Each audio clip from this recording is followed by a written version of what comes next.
सना यूसुफ जो टिकटॉकर थी और 2 दिन पहले जिनको इस्लामाबाद में कत्ल कर दिया गया था, तो उसी हवाले से पुलिस ने उसके कातिल को भी गिरफ्तार कर लिया। तो इसी हवाले से एक नाम नहाद सहाफ़ी और यूट्यूबर है जिसका नाम आगा शेख सरवर है।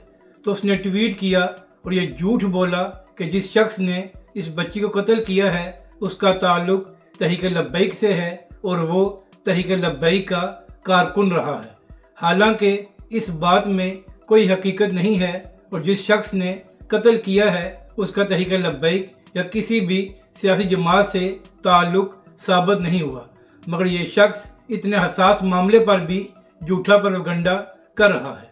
तो लिहाजा ज़रूरी है कि पाकिस्तान के कानूनी इदारे इसके ख़िलाफ़ कार्रवाई करें और इससे सवाल करें कि आखिर इसने ये झूठी खबर क्यों फैलाई है।